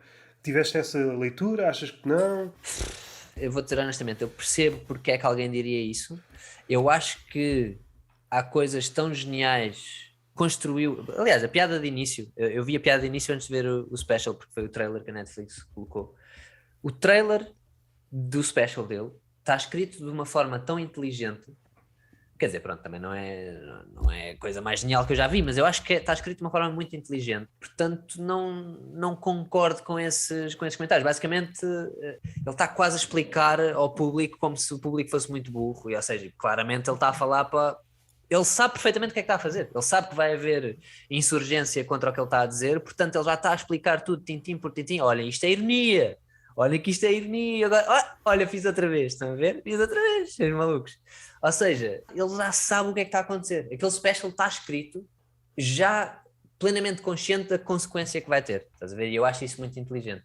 Se é justificado ou não, não sei, pá. Já há muitas nuances desta... Lá está, ele não quer fazer mal a ninguém com o que ele está a dizer, estás a ver? E acima de tudo o que ele está a dizer foi pensado e foi bem pensado, estás a ver? Se fosse uma coisa que ele tinha dito, que lhe tinha saído na altura e que era horrível e era macabro, não é, pá, é uma coisa que foi escrita, foi pensada, pronto, eu gostei, se calhar há ali uma coisa ou outra que eu percebo que tenha causado o movimento que causou, principalmente ali na questão trans, e percebo o argumento de que é uma coisa cansada, tipo, façam piadas sobre outra coisa, concordo parcialmente com isso. Acho que as piadas foram bem feitas, não há ali mal e acho que são temas interessantes de falar, pá. Metem-nos a pensar, é giro a comédia fazer isso. Houve coisas ali que ele disse que me puseram a pensar, tipo, sobre trans, sobre o que quer que seja, e isso é bom, isso é bom. Talvez há uns anos, se pensássemos que antes do último especial do Chapéu, poderíamos pensar, há certas pessoas inatacáveis. Ele Certo. pode dizer tudo, não lhe acontece nada. Assim, de facto, Literalmente já vou porrada. e não vou uma facada porque não calhou. Não sei até que ponto, porque isso é muito difícil estar a ajuizar se as coisas têm ligação ou não. Se tem ligação com o caso do Will Smith. Acho que sim, sabes? O caso do Will Smith abriu um precedente, as pessoas perceberam, calma, então eu posso ir, quê? posso ir a palco e dar um Sim. chapadão num gajo. Aliás, tanto que aconteceu num espaço de 2 semanas, se calhar, Yeah, yeah. a questão do Dave Chappelle e do Will Smith. E o agressor do Chapéu quis logo fazer melhor. Não, eu não posso ficar com uma chapada, eu tenho que levar uma faca logo. Exato, exatamente. Foi uma De repente faca ou estamos foi a- um revólver? Acho que era uma faca. Agressões verbais eu acho que são coisas completamente... Tu podes chamar estúpido outro gajo. E acontece no daily basis. Sabe? Mas isso- Diariamente isso- as pessoas chamam estúpidas umas às Yeah. outras. Pensa-se no Twitter como algo fora do mundo real. Eu acho que é uma espécie de... Eu não sei como é que aquilo se chama, não sei se é formigueiro. É o Sim, uma vidro- simulação de um Sim, ninho sim, de formigas, não é? Sim, Yeah, sim, yeah. sim. Tens as formigas à tua frente e tu consegues ver tudo. Agora perdi-me, estava aqui à procura da referência. Sim, basicamente o Twitter é essa simulação da realidade, não é? Ou Sim, seja, sim. E de alguma forma vês, pelo menos essa é a minha percepção, é como se visse o futuro à tua frente. Certo. Uma versão aumentada do que acontece atualmente, e como nós vamos sendo no sentido de ficar mais agressivos, ou mais estúpidos, ou mais seja o que for, e o estúpido, há uns anos diríamos, não, isso é a tua maneira de ver as coisas. Acho que a pandemia clarificou. Uma das coisas que a pandemia clarificou foi isso. O ser humano está a ficar mais estúpido ou mais inteligente? O que é que interessa mais, o dinheiro ou as pessoas? É esse tipo de questões que há muitos séculos apoquentava o homem, acho que conseguiu clarificar Sim, de sim. uma vez por todas. Não sei quantos anos à frente, mas percebemos que aquilo é só uma questão de tempo até acontecer no mundo dito real. As Sim. interações... E o que eu sinto é que a pessoa típica tem uma pele muito mais fina. Antigamente, muitas das coisas que acontecem no Twitter nem surtiam efeito. Era uma palavra como qualquer outra. Percebeu-se que, a nível reputacional, a nível de ganho, e o ganho aqui pode ser virtual, tenho mais a ganhar se me sentir ofendido do Sim. que deixar passar. E muitas vezes por coisas que nem têm a ver comigo, ou seja, eu não faço parte de uma minoria, simplesmente tenho simpatia ou finjo ter simpatia porque calha bem, e então ofendo-me por uma coisa que não foi direcionada a mim, não tem nada a ver comigo, mas como eu sei que vou ter uma massa atrás de mim por eu estar ofendido com aquilo, sinto-me ofendido com aquilo. E há muito esse fenómeno, sim. E lá está, e está a ser trazido para a vida real. Está a justificar agressões físicas, porque já passámos a isso, por palavras. Palavras justificam agressões Sim, físicas. o lado, não quero tocar aí no chapadão, porque já falei aqui várias vezes com... Certo. Sei lá, já deve passar de 1 hora ou 2 um especial só de chapadões. Só os comentários. O chapadão não me causou surpresa. Era aquilo que nós sentíamos que estava no ar. Estava em vias de acontecer. Podia ser o Will Smith, podia ser outro. Sentia-se que estava quase a acontecer. Sim, sim, Mas sim, aquilo sim. que me surpreendeu foi a reação ao chapadão do Will Smith. Sem dúvida, sem dúvida. A maioria Não, do e a pessoal ver sequer achou... o debate de quem é que tem razão. Yeah, Estás a ver? yeah. Como? Como é que tu estás a debater uma palavra versus uma agressão física? Não está no mesmo reino, estás a ver? Tipo, não. E aí é que deve ter soado o alarme para os humoristas. Afinal a sociedade é assim. A Exatamente. sociedade acha que palavras... São comparáveis a ações. Um gajo, um mestre de Kung Fu, pode ir para cima do palco, olha, um humorista. Há um tradutor... Epá, De repente, em vez de haver cursos de banho de stand-up, há cursos de Krav Maga, estás a ver? Tipo, queres ser humorista? Temos aqui um módulo de Krav Maga e defesa pessoal. Acho que sim, acho que vamos entrar por aí. Sei lá, combates de MMA só com um humorista. Do outro lado, o outro gajo sabe judo, sei lá, há todas as artes e mais algumas, e é o humorista a dizer piadas agressivas. E o gajo a rebolar no chão, assim... Não acredito. Não me digas mais nada. Claro, tenha calma. Você agora jogou baixo. Quando olhamos panoramicamente, isto que estamos agora a assistir são coisas reais. Se recuarmos, sei lá, alguns anos, percebemos que na altura, não, isto nunca vai acontecer. E isto é válido, seja em ambiente de guerra. Não, ele é um gajo porreiro. O Gervais aborda isso no special. Ele, quando aborda os transexuais, ele estava a dizer que se há 30 ou 50 anos nós disséssemos a alguém, olha, tu daqui a 50 anos não podes dizer que uma mulher não tem pénis. Se tu disseste isso a uma pessoa há 50 anos, a pessoa ficava tipo, tu és burro. Claro que posso dizer isso, estás a ver? Porque uma mulher não tem pénis. Hoje em dia isso é tenso, não podes bem dizer isso, estás a ver?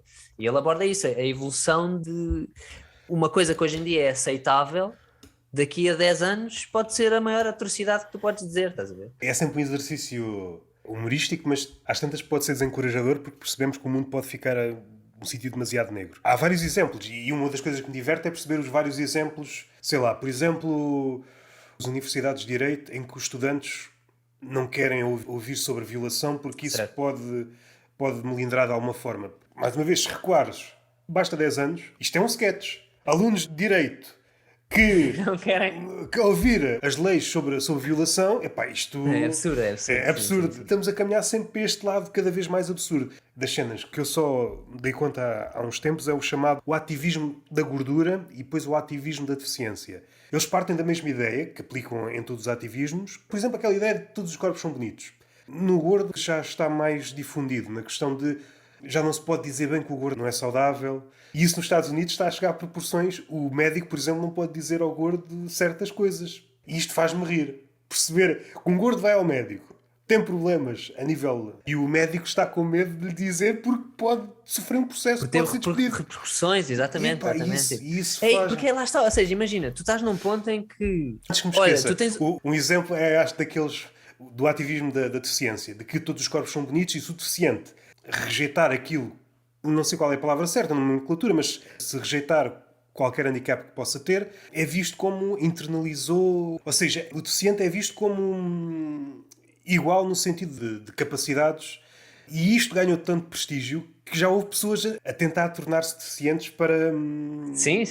Ou um gajo que pessoas a querer amputar pernas. Sim, nas linhas de comboio, gajos que puseram braços em... Estava-me a faltar o termo, e eu que usei isso no laboratório. Agora, nitrogênio líquido. Sim. Para congelarem. Para perder o braço.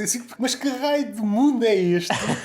O que é que podemos tirar daqui? Eu, enquanto pessoa dita normal, não consigo ganhar prestígio, reputação, seja isso o que for, preciso de perder uma perna, preciso de perder um braço para falarem de mim. É a prova que o ser humano ainda não evoluiu. Tipo, imagina, nós interrompemos o processo de evolução. Nós somos demasiado inteligentes para o nosso bem, mas não somos inteligentes o suficiente. Nós não estamos no limiar certo, estás a ver? Nós chegámos a um ponto, tipo, sim senhor, somos inteligentes, mas claramente há aqui uma falha ainda. Eu acho que há um problema logo de pressuposto. Nós partimos do pressuposto que é sempre uma evolução contínua, para cima, não é? Exato. Mas pode haver um retrocesso. Pode haver um retrocesso. Há um livro não sei se foi posto em filme, mas do Orwell, o Viajando no Tempo, ou a Máquina do Tempo, qualquer coisa a falar das viagens no tempo. E aquilo que ele encontra é uma civilização muito mais primitiva. Vai lá para baixo outra vez. E eu acho que estamos nesse limbo. Temos potencial, sim, temos potencial, mas também o potencial da estupidez é ilimitado. Nesta dança, será que queremos ir para um sítio mais elevado no que toca à inteligência ou queremos mesmo abraçar a estupidez e arrebentar com tudo? Nós estamos num ponto em que tudo é aceitável, estás a ver? Tudo, tens que respeitar a opinião de toda a gente, tu não sabes o background daquela pessoa, tu não sabes de onde é que aquilo vem, tipo... Não, man, se tu continuares a viver como estás a viver, tipo, vais ter diabetes tipo 2. Tu, se continuares, não amputes o braço. Porque é que tu queres amputar o braço? Estás a ver? E no fundo a pessoa vai dizer: eu quero mais seguidores nas redes sociais. Mas seguidores para quê? É o que estamos a dizer. Porque é que nós vivemos num mundo em que o médico tem que ter medo de dizer a alguém, tipo, você devia correr mais. Estás a ver? Dizer esta frase é tenso. Eu, como médico, tinha medo de dizer isto ao meu paciente. Olha, você se calhar ia fazer mais exercício. Há uma variação que eu também tenho agora a assistir. O psicólogo atual não pode dizer nada que contradiga a paciente. Se disser alguma coisa negativa, a paciente ou processa. Gostava de falar com um psicólogo a esse nível, para perceber se um psicólogo não pode dizer nada, se calhar é por isso que há aquela imagem dos filmes que o psicólogo ou o psiquiatra está sempre calado. Não é porque ele esteja a ouvir, ele tem medo de falar. Era o que eu ia dizer, mas nem é discordar, nem dizer, é quase. Tu não podes fazer aquela pessoa sentir-se uma aberração, pronto, no fundo, que pronto, dito assim faz sentido, não é? Mas o que eu quero dizer é, imagina que a pessoa expõe-te a opinião dela e o psicólogo dizer, pois, não percebo bem isso que você está a dizer, não podes. De repente estás a tornar aquela pessoa uma aberração, estás a ver? Tipo, é muito complicado hoje em dia. Deduzo que tenha sido sempre complicado, mas... Será por isso que eles nunca falavam? Ele está calado porque está a ouvir. Ele tem a medo de falar. Exatamente, É por acho que isso. estamos nesse nível. Se calhar o psicólogo ou psiquiatra atual é aquele que nunca fala. É uma tipo, máquina de ouvir, exatamente. sim, tipo um mimo. Um mimo. Exato. E a pessoa vai dizendo coisas, e por vezes coisas elogiosas acerca de si próprio, e sai de lá com o peito inchado. Paguei 100 euros e o gajo não disse nada. Nada, nada, nada. O que é que ele acha sobre... Não disse nada. Nada. Exato. Nada. É Epá, pá, Pá, não estás a perceber, fui um psicólogo, pá, o gajo é incrível sair de lá, pá, satisfeitíssimo. Então, mas o que é que ele fez? Teve caladinho, caladinho. ouviu-me, estive lá, desabafei, estou bem. Nós perdemos a capacidade de desenvolver colegas de café, estás a ver? Tipo, amigos de ir ao café, estás a ver? Porque estamos enfiados nas redes sociais, já não temos amigos de ir ao café. Então temos psicólogos, basicamente é isto. Se calhar já estavas aí pela cena de... A terapia hoje é quase como uma moda. Sim, Sim. Já ninguém enfrenta bem os problemas. Quem tem possibilidades, vai a um terapeuta, não é? Vai a um terapeuta. Exato. Mas esta ideia também já não é bem nova. O Woody Allen, que também tinha este lado vá mais nervoso ou mais neurótico, também ele já brincava com a situação do psicólogo, de um terapeuta. Mas esta ideia, humoristicamente, agrada-me, de alguém que vai a um terapeuta e o terapeuta está com medo de dizer seja o que for. Sim, está constantemente calado. Eu não posso dizer nada. Eu não posso dizer nada. A não ser elogios. Só podes elogiar Exato. a pessoa. Do ponto de vista, não estás a fazer nada. Exato. Ou então, esse é o teu contributo. Tens de contribuir para que a ficção da pessoa continue em pé. Sim, não é quase. Mas é muito perigoso, pá. Isso é muito perigoso. Ou seja, teres profissionais de De ficção. curso, não é? Exatamente. De repente somos todos narcisistas, estás a ver? Daqui a como- uma década. E o terapeuta é como se estivesse a fazer manutenção da tua miragem. Tu tens uma Exato, miragem, exatamente. vais lá e ele faz a manutenção, ok, pode sair, a miragem Está aguenta mais, direitinho. aguenta Exatamente. mais uns meses. Como as coisas vão beber todas umas às outras, é aquele fenómeno daquele gajo muito rico que está completamente aliado do mundo. Apesar de se mover na prática no mesmo mundo, não se move, porque as ideias que ele tem não são... Já está completamente desligado. Se calhar para ele é normal, sei lá, gastar 300 euros por dia num almoço, diariamente, Sim. todos os dias, e nem consegue perceber que isso não é uma realidade para os outros. Essa ilusão foi democratizada pela internet, provavelmente. Ou seja, todos acabamos um bocado por viver um mundo que não é o real. Vivemos nas redes sociais, não é? No fundo, a nossa realidade é aquilo que os outros veem de nós e não necessariamente, ou pelo menos é fabricada com base nisso, não é? E não, efetivamente, a realidade material, não é? Uma mensagem muito positiva para terminar. Para terminar este podcast, não é? Eu acho que sim. Eu acho que nos Malta, últimos 2 ou estamos 3... todos a viver uma simulação porque queremos, no fundo. É pá, eu acho que foi na última conversa que há de sair. Na última sei que foi uma mensagem triste que eu deixei. Foi com o Zé Bernardo, um comediante de Coimbra. A minha última mensagem foi: vamos todos ser esquecidos. Uma coisa assim deste género. E eu fico bem triste. Eu gosto de pensar assim, eu gosto de viver a vida assim, na verdade, porque basicamente tira qualquer tipo de consequência das nossas ações, não é? Isto tem muitos cinzentos. Os antigos tinham uma caveira na cabeceira, era o chamado Sim. memento mori. E esta ideia também não me desagrada. O problema é quando tu te afastas da ideia de morte. Achas que és um deus ou que vais viver para sempre. Isso existe. Ou seja, os bilionários e não sei o quê têm essa fantasia, vá, mas eu diria que o homem comum... Na adolescência há ali um período sim. onde tu achas que és imortal, né? Nada Sem vai dúvida, acontecer. sem dúvida. E depois há muitas pessoas, não sei se te aconteceu, conhecidos que morreram em acidentes de carro ou de moto, muito por isto, porque nada me vai acontecer. E aconteceu. Este sentimento da mortalidade, por norma, vai aparecendo aos poucos. Por vezes aparece, bate, mas por norma vai aparecendo aos poucos. Vais-te apercebendo a mortalidade e, afinal, isto não é para sempre. E depois o que muda é a tua relação com isso. O que é que tu fazes com essa informação? Temos 7 minutos. Tivemos a falar de tudo e de nada ao mesmo tempo. Foi um caldo, não é? Foi. Espero que tenhas gostado. Gostei muito. Pá. Se tivesses que resumir aquilo que és como comediante, tipo num minuto, o que é que dirias? Se fosse um produto prestes a ir para uma prateleira, o teu sloganzinho... Fónix, que pergunta tão interessante, pá. Não sei se me consigo definir como comediante. Eu olho para... Antes dessa, se pensássemos que o hipermercado, tu ias quê? Para o lado dos enlatados? Para o lado dos frescos? Para que zona? Eu acho que ia para a zona dos eletrónicos, pá. Eu acho que a minha zona era a zona dos eletrónicos. Eu sinto que é essa a minha voz, ou seja, é a voz do geek, do pseudo-intelectual, estás a ver, que está ali a dizer umas coisas giras, do nerd que concebeu o milagre de arranjar uma namorada, estás a ver? Eu sou esse gajo, acho eu. Portanto, eu diria que ia para a ala dos eletrónicos. E se tem um calcanhar daquelos, normalmente fica muito obsoleto rapidamente. É verdade. Tens que te reinventar, não é? Tens que arranjar ali um gimmick novo.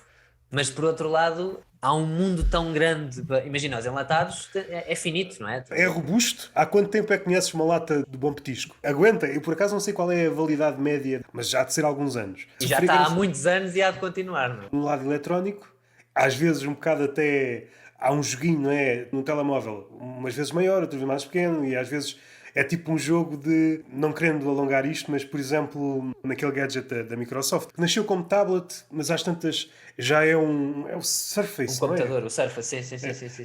Um tablet, mas depois já às tantas já é um portátil. Deu esta volta. Se começasse como um portátil, diriam isto é um preço absurdo para um portátil. Exato. Mas como deu a volta, tablet, deu a volta, não me importa pagar 3.000 euros ou 4.000 euros. Exato. E isto é muito engraçado, como o ser humano se deixa enganar. Portátil? Não, é muito caro. O quê? Um tablet? Fixe. Sim, senhor, teclado à parte. O tablet mais também 200... está com teclado. Porcarias atrás. Que negócio foi este, pá? Agrada-me porque o ser humano é enganado de todas as formas. Exato. Ficas no lado das tecnologias. Exatamente. E qual seria o teu slogan? Um casal e uma criancinha e de repente, olha, ali um Levi. Eu acho que é o facto de, por exemplo, eu sou um gajo que já não me defino em termos de humor, ou seja, não tenho só humor negro, não tenho só humor disto, não tenho só humor daquilo, pronto, ou seja, acho que isso também vai buscar um bocado à parte da tecnologia, se calhar, ou seja, eu sinto que consigo trazer sempre novidade nos temas que abordo, que é fixe. Acho que sou muito observacional, acho que ao detalhe das coisas, estás a ver? Isto é válido também para esta conversa. Se pudesses recuar, ou melhor, corrigir qualquer uma das tuas intervenções em podcasts, seja teu, seja noutros, o que é que mudavas? Epá, eu acho que se disser estou a piorar a situação, mas eu uma vez num podcast chamei um nome ao Diogo Faro. Não quer dizer que eu não discorde do que disse naquela altura, se calhar não foi elegante, portanto acho que retiraria isso. Não vou dizer o que disse porque estaria a reforçar, não é? Ok. Pensei que ias substituir-me. Mantenho, não vou dizer o que foi, fica aí. Continuo a ter essa opinião, minha opinião não mudou, mas acho que não foi elegante da minha parte ter dito aquilo, portanto se calhar não teria dito. Queres promover alguma coisa? Se vos der jeito, sigam-me aí nas redes sociais. Levi Galay só há um, em princípio, porque eu tenho o nome mais esquisito de sempre. Eu acho que foi com a Diana Nogueira que falei sobre isto. Uma das primeiras pessoas a falar no teu nome, já há muito tempo. Porquê é que não falas com o Levi? Tinha apontado e, entretanto... E eu, nessa semana, encontrei vários Levis. A sério? Encontrei vários Levis. Já não sei dizer onde. Mas chega a aparecer a tua atenção que já estava mais... Naquela semana só queria ver Levis. Vi na televisão a falar sobre qualquer coisa. E assim, caraças. E depois apareceu outro Levi no Twitter e outro... E assim, caraças, é só Levis. Depois desapareceram. Se calhar és tu com os vários perfis falsos. Queres deixar assim uma frase motivacional para fechar? Não, pá. Olha, vamos para o caralho, pá. Vocês são todos... Vamos todos morrer insignificantes e ninguém se vai lembrar de nós. É isso que eu quero deixar aqui.